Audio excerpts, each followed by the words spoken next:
The Lobster Takeover.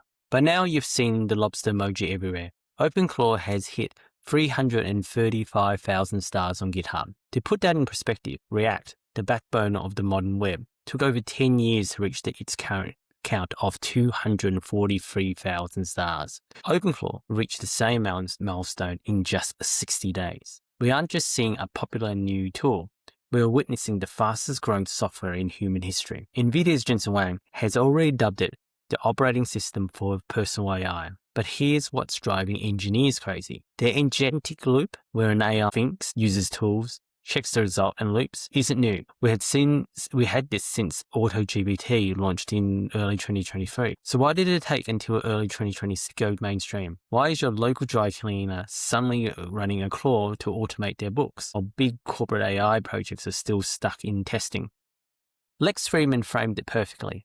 2022 was the ChatGPT moment. 2025 was the DeepSeek moment. And now in 2026, we're living through the OpenClaw moment, the age of the lobster. The key wasn't just technical capability, it was productionization.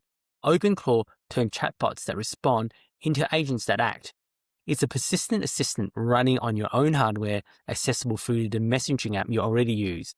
Unlike standard models that wait for a prompt, OpenClaw is always on, managing emails, controlling browsers, and completing workflows around the clock via WhatsApp or Telegram.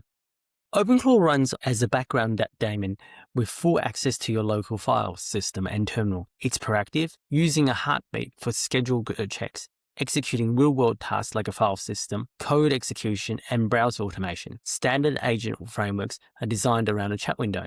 OpenClaw initiates work on its own. The other secret weapon is memory. Instead of a goldfish brain that wipes text every session, the architecture is local first. It stores memories in simple markdown files on your own machine rather than locking personal data in the corporate cloud. No lag, no confusion, no buildable cloud tokens. The final unlock was integration. OpenClaw connects to WhatsApp, Telegram, Slack, Discord, Signal, iMessage, and Microsoft Teams. Your AI moved off a browser tab and into everywhere you already live. With an ability to reach every surface that your data exists, it provides what an intelligent assistant needs, your context.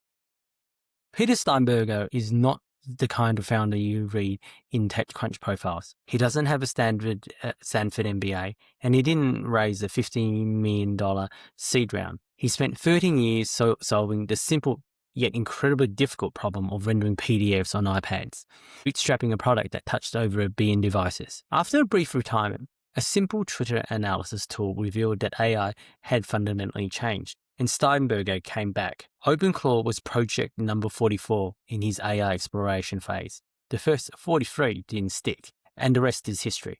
In February 2026, he joined OpenAI to scale the tech, while the project moved to an independent foundation to stay open source. The lesson of 2026 is simple.